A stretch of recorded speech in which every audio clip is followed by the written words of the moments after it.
Dear seekers in the divine, today's topic for sharing is the hurdles on the spiritual path. What are the hurdles?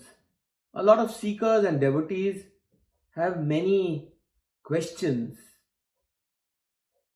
and they find that progress on the path of spirituality is sometimes hindered.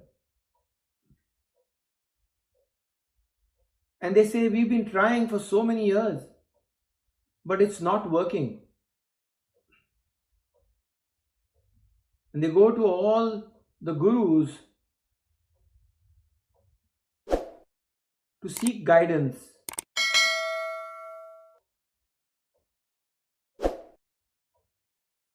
The teachings of Ramana Maharshi are the highest of teachings.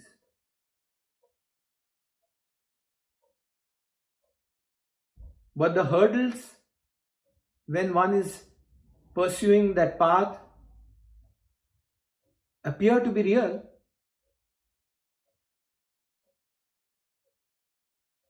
The hindrances are there, the hurdles appear to be there. Phenomenal as they may be, they appear to be real. So, how to surpass and counter these notional hurdles? The biggest and one of the foremost formidable hurdles on the path of the seeker and the path of the devotee is self-forgetfulness. Forgetting your true nature, that you are that pure self. One listens to topics of discussion on the spiritual path, listens to lectures on the scriptures, listens to a lot of talks and pravachans by gurus and teachers, and then revels in that glory of listening to that because one understands it intellectually and loves it. But the moment one steps outside after the talk or the discussion and goes out into the world, the mind starts actioning itself into the outward mode, outgoing mode, and then self-forgetfulness takes place.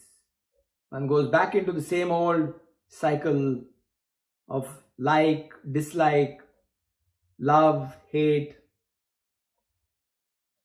suffering, joy, etc., etc., etc. This process is a process that creates more and more, as it were, vasanas, and provides the impetus for that, again, the notional karmic process.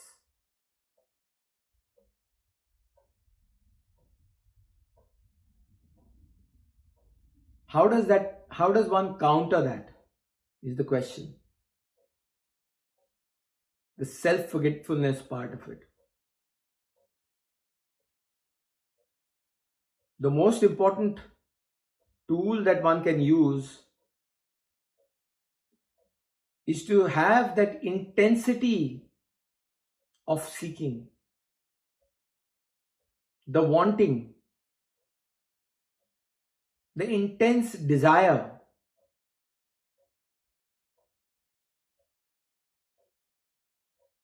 to find out the truth.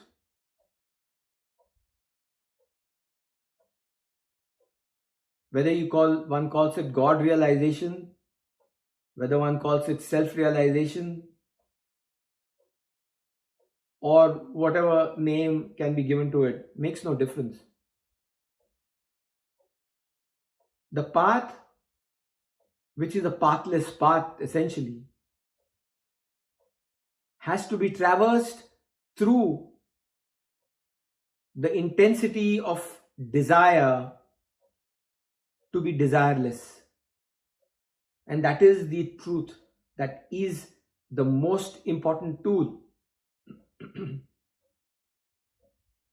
But to counter the mind that is outgoing all the time, to control the mind, as it were,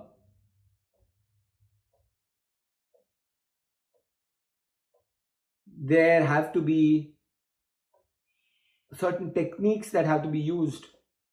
In the scriptures, there have been 4 major paths that have been provided. One is the path of action, which is karma yoga, which enumerates the path where one does service, giving up of oneself for others without the sense of ego, which is very hard to start off with. But one has to work on that, where there is selfless giving.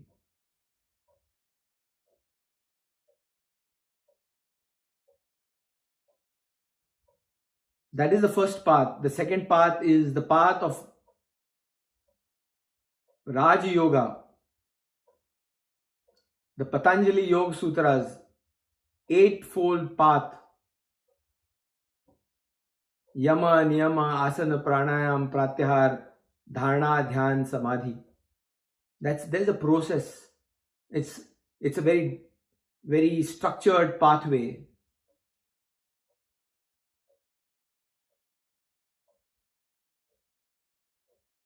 The third path is the path of devotion, path of love, where one seeks the love of that Supreme in the form of whatever one likes or loves. It could be any idol, whether it could be Rama, Krishna, Shiva, Devi, Ganesha, Christ, Buddha, whatever it may be. The important thing is the devotion that has to be there. And that bhav. Bhav is that loosely put. It's a very poor translation, but in the English language, it is faith. That bhav and that faith, that shraddha they call it, that shraddha is something that is so intense that bhava comes through as completely giving up of oneself unto that Supreme, where that phantasmical ego, I, as it were, dissolves itself at the feet of that Supreme whom you adore. When that happens, the I disappears, because you are no more there as that I, me, myself. When that dissolution happens, the revelation of truth automatically is revealed. And then you have the path of inquiry, Jnana Yoga, where one inquires into the self to find out who am I. With that same intensity of desire to be desirelessness, to be desireless. And then when that questioning and that inquiry happens, the outgoing mind that is going outward dissolves into that source. Revelation too happens when that intensity is strong. All these paths that are there are only tools on the path. The intensity and the wanting has to be so strong that that pure self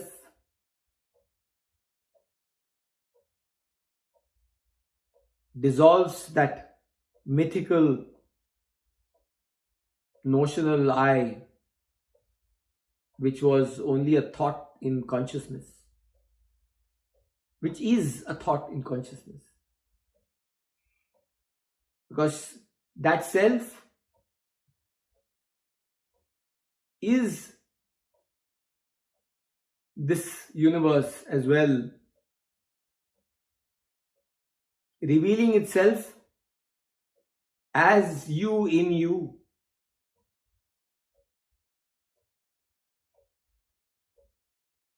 So one is none other than that supreme reality, that pure consciousness.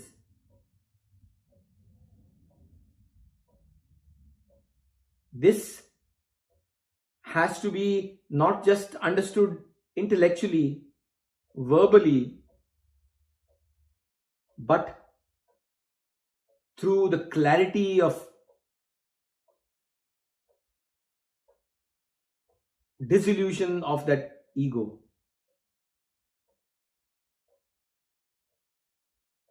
Which is non-existent in any case.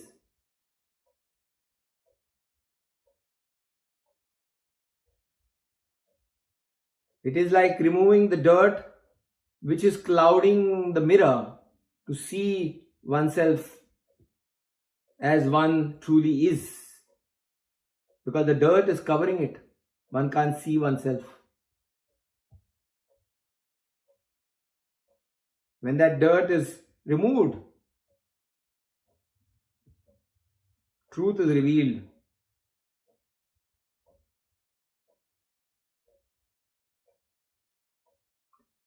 This is the biggest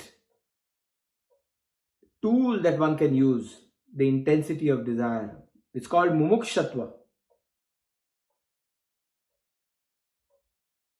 That shraddha has to be there. That loosely put is called faith. And that bhav, that love, that absolute love for that supreme, that purity of intention. That purity of intention is so important. That self-forgetfulness is not there anymore. Then it goes beyond the concept of the space-time continuum. Because that space-time continuum, the universe, and that pure absolute self are one and the same.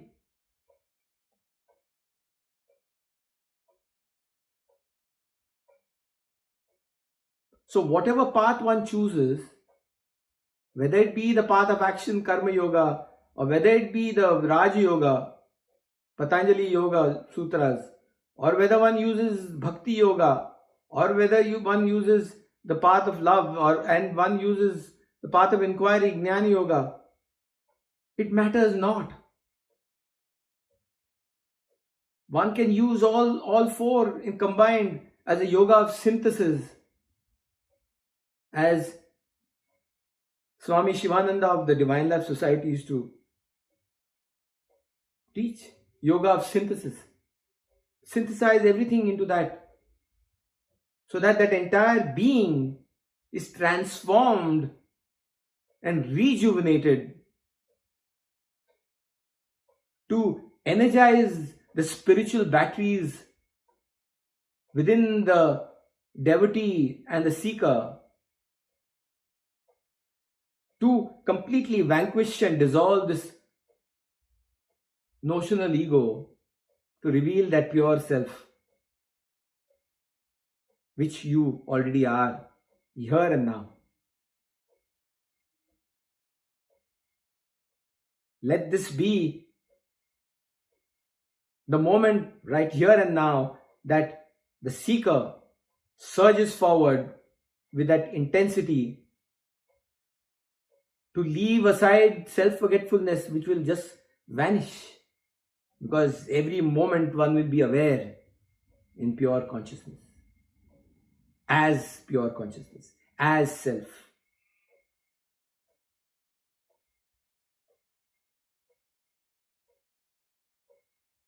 As there is a saying which goes, the drop of water and the ocean are one and the same,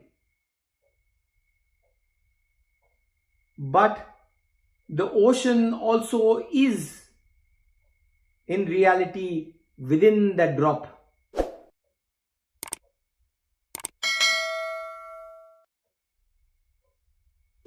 So truth is that the changing and the changeless, the drop and that ocean, are nothing else but water. Pure self, eternal, ever existent, Parabrahma Tattva. Let this truth be revealed in the clarity of understanding to dissolve this phantasmical ego here and now. Om Purnamadah Purnamidam Purnaat Purnamudachyate Purnasya Purnamadaya Purnameva Vashishyate. Om Shanti Shanti Shanti.